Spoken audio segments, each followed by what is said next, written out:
Okey, bismillahirrahmanirrahim. Assalamualaikum warahmatullahi wabarakatuh. Okey, hari ini saya nak tunjukkan cara nak sediakan penyata penyesuaian bank dengan kemaskini buku tunai. Okey, so step dia sebenarnya sama je. Kemaskini buku tunai ataupun tanpa kemaskini buku tunai. Bezanya masa penyediaan penyata penyesuaian bank. Tapi untuk kita kenal pasti nombor tu, nilai apa yang kita nak letak dalam penyata penyesuaian bank tu adalah sama.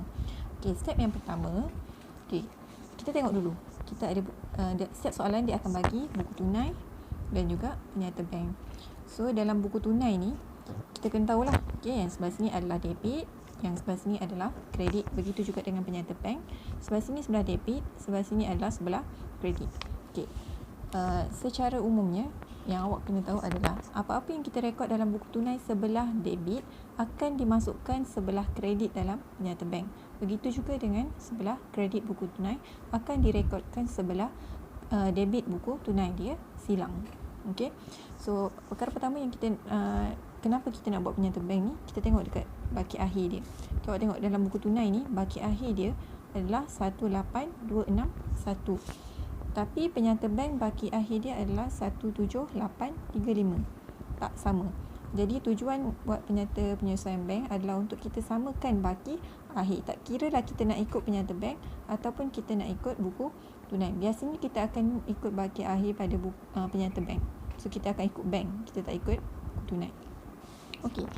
Step yang kedua, jadi kita kena cari persamaan pada setiap apa yang ada dalam buku tunai dan penyata bank. So kita tengok dalam buku tunai. Okey, ini adalah baki awal.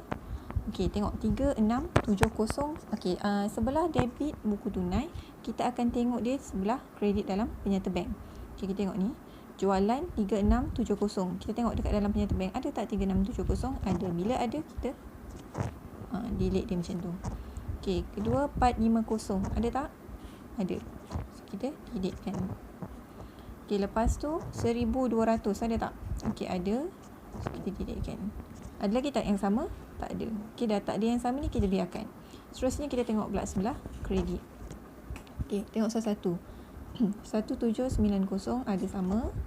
Okey, 6450 ada sama. Okey, yang ni 4350, 4530 tak sama. Okey, 1020 sama. Okey, ada lagi tak yang sama? Tak ada. Okey, selesai. Okey, step yang kedua. Step yang ketiga, awak kena tahu mana satu kita boleh kenal pasti kesilapan. Okey, kadang-kadang dekat maklumat tambahan dia bagi tahu ada berlaku kesilapan. Kadang-kadang dia tak bagi tahu pun dekat maklumat tambahan tu ada kesilapan. Jadi kita sebenarnya boleh kenal pasti kesilapan tu dengan tengok nombor cek. Maknanya tengok dekat nombor cek dekat buku tunai dengan penyata bank. Jika ada nilai yang sama, ada cek yang sama tapi nilai berbeza, maknanya kat situ ada kesilapan. Okey, kesilapan ni cuma berlaku pada buku tunai sebab penyata bank sentiasa betul. Okey, dia tak akan salah. Penyata bank tak akan salah. Yang salah adalah buku tunai sebab yang buat buku tunai adalah accountant. So mungkin dia terbalik nombor. Biasanya akan terbalik nombor lah. Okey, awak tengok kat sini yang tak bertanda lagi. Okey, kita tengok 612603. Nombor cek 612603. Okey, dalam penyata bank ada juga nombor cek 612603. Okay, nombor cek yang sama tapi nilai yang berbeza. So kat sini kita dah tahu dah, kat sini ada berlaku kesilapan. So kita terus note kat sini kesilapan. Okay, bila berlaku kesilapan ni, kita nak tahu sama ada kesilapan tu dia terlebih ataupun terkurang. So macam mana kita nak tahu kesilapan tu terlebih atau terkurang? Okay, kita dalam buku tunai dia kata dia punya rekod dia adalah 4350. So kita tulis kat sini 4350. So dekat dalam penyata bank dia tulis 4530. So kita kena tahu siapa yang betul, siapa yang salah. So yang betul adalah penyata bank, yang salah adalah buku tunai. Jadi berapakah perbezaan dia ni? So kita kena kira lah. 4350. Okey, tolak dengan 4530. Dia terkurang 180. Maknanya buku tunai ni kita terkurang rekod sebanyak 180. So bila terkurang rekod, kita kena tambah. Maknanya kita kena keluarkan lagi 180. Sebab dia baru keluarkan 4,350. Sedangkan duit dia yang keluar adalah 4,530. Jadi dia kena keluarkan duit dia lagi sebanyak 180. Itu kesilapan yang kita tahulah. Okay, dia kurang. Maknanya dia kena keluarkan lagi duit dia 180. Bila dia keluarkan lagi duit dia, maknanya kita akan letak dia sebelah kredit nanti dalam buku tunai. Okay, lepas tu terus tengok dekat maklumat tambahan.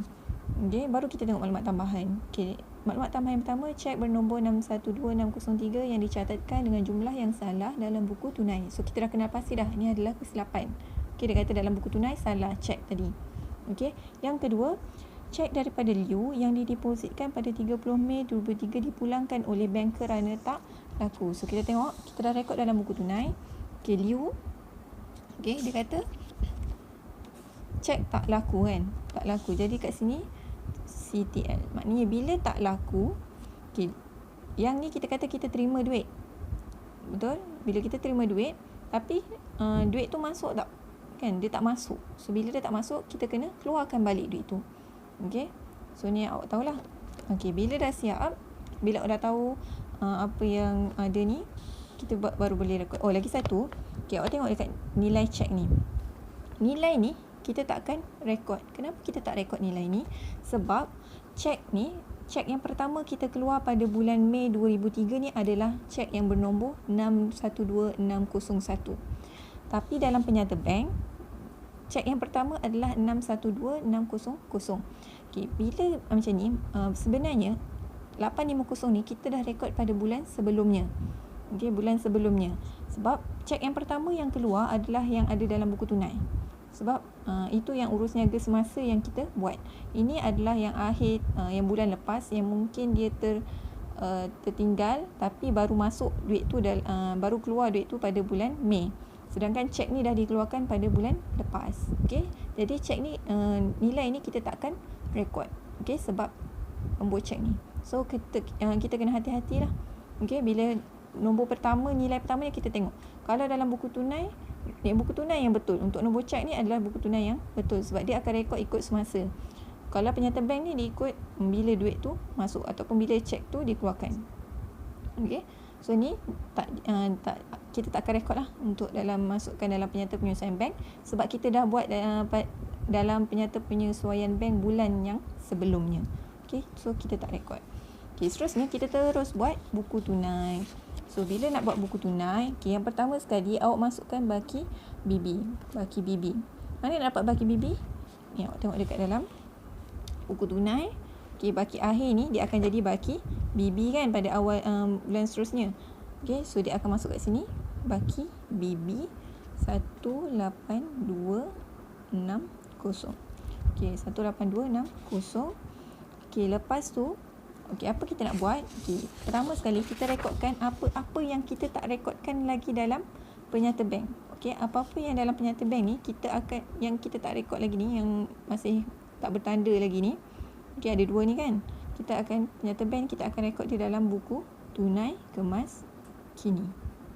Okay, semua yang dalam penyata bank yang kita tak rekod lagi, kita akan rekodkan dalam dalam buku tunai. So kita tengok sini.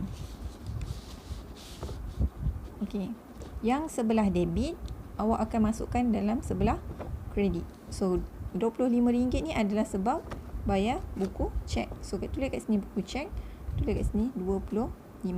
Okey, lagi satu RM600 sebelah kredit. Jadi kita akan masukkan di dalam buku tunai sebelah debit RM600. Sebab apa? Sebab dividen. So tulis kat sini dividen, tulis kat sini RM600. Okey. Selepas tu, dalam buku tunai kemas kini ni, kita kena rekodkan kesilapan dan cek tak laku. Sebab, okey, kedua-dua ni, okey, ni yang kita belum rekod ni kita panggil dia sebagai cek belum dikemukakan. Okey, dan ni adalah dua ni adalah deposit yang belum dikreditkan. Okey, kedua-dua ni deposit yang belum dikreditkan dengan cek belum dikemukakan ni kita akan rekod dia ke dalam penyata penyelesaian bank. Okey, selain daripada itu maknanya yang ada dalam buku tunai ni jika berlaku kesilapan dan cek tak laku kita akan masukkan dalam buku tunai kemas kini. Okey, kita tengok dulu pada kesilapan. Kesilapan ni tadi kita dah tahu dah kan. Okey. Dekat buku tunai rekod 4350, dekat penyata bank rekod 4530. Sepatutnya yang betul adalah 4530. Jadi dia terkurang keluarkan duit dia. Okey, dalam buku tunai dia terkurang keluarkan duit dia sebanyak berapa? 180.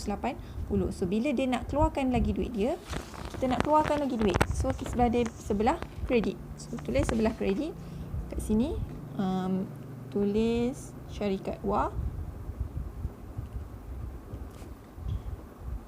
Okey, dalam dia kesilapan. Okey, berapa yang kita nak keluarkan lagi? 180. Okey. Lepas tu ada cek tak laku. Okey, ada cek tak laku. Cek tak laku 1460 liu kan. So liu ni asalnya duit tu masuk tapi dia tak masuk dalam bank. Jadi sebab cek tak laku jadi kita kena keluarkan balik 1460 ni. So bila kita kena keluarkan balik, jadi kita akan rekod dia sebelah kredit. Kita tulis kat sini liu. Okey, kat sini cek dalam kurungan cek tak laku. Berapa cek tak laku? 1460. So kita boleh imbangkan dia. Okey, imbangkan dia. 282 60 tambah 600. So 188 860. So sebelah sini pun sama. 18860. So kat sini akan ada baki HB. So 18600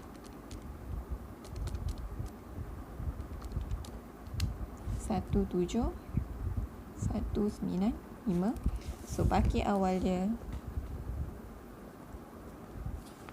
17195. Okey. Seterusnya baki ni kita akan pindahkan di dalam penyata penyesuaian bank. Baru kita buat penyata penyesuaian bank. So dia kata baki debit di buku tunai. So kita ambil nilai yang baru. Kita jangan ambil nilai yang lama. Okey, nilai yang asal yang kat dalam buku tunai ni. Jangan ambil nilai ni. Okey, jangan ambil nilai ni, tapi ambil nilai yang baru. Bila kita buat buku tunai kemas kini, so kita ambil nilai yang baru. So masukkan dalam baki debit di buku tunai ni. Okey, 17195. Okey. Okey, selesai lepas tu. Okey. Seterusnya kita tengok penyata penyesuaian bank. Apa formula penyata penyesuaian bank? Awak kena tahu formula dia adalah baki debit di buku tunai tambah dengan cek belum dikemukakan, tolak deposit belum dikreditkan, awak akan dapat baki kredit di penyata bank. Okey, sekali lagi, dalam penyata penyelesaian bank, apa formula penyata penyelesaian bank? Tak kira lah sama ada dia kemas kini buku tunai ataupun tanpa kemas kini buku tunai. Formula dia adalah baki debit di buku tunai tambah dengan cek belum dikemukakan, tolak deposit belum dikreditkan, awak akan dapat baki kredit di penyata bank. So bila jawapan awak ni sama dengan penyata bank, okey, baki kredit di penyata bank tu maknanya jawapan awak betul. Okey. Andai kata soalan ni contoh baki dia ni adalah kredit. Maknanya dia berlaku overdraft. So dekat sini awak akan tulis baki kredit di buku tunai dan dekat sini awak akan letak dalam kurungan. Itu kalau soalan tu overdraft. Kalau soalan macam ni normal kan? Okey, dia tak payah letak dalam kurungan lah. So andai kata baki BB tu sebelah kredit, so awak akan tulis kat sini baki kredit di buku tunai dan jawapan ni mesti dalam kurungan sebab dia overdraft. Okey. So kita tengok cek belum dikemukakan. So apa cek yang belum dikemukakan? Kita tengok kat sini. Ada berapa ni? 2. Gaji dengan pembekal D. Kita boleh tulis gaji pembekal D ataupun kita boleh tulis nombor cek. Okey, tapi pada saya lebih baik awak tulis butir dia lah. Apa butir dia? So butir dia yang pertama adalah ni adalah gaji RM800. So dekat sini bawah ni gaji 800 dengan syarik pembekal di 4,200. 5,200. Okey, jumlahkan 5,000. So, terus tambah baki debit di buku tunai. Tambahkan dengan cek belum dikemukakan ni. So, akan dapat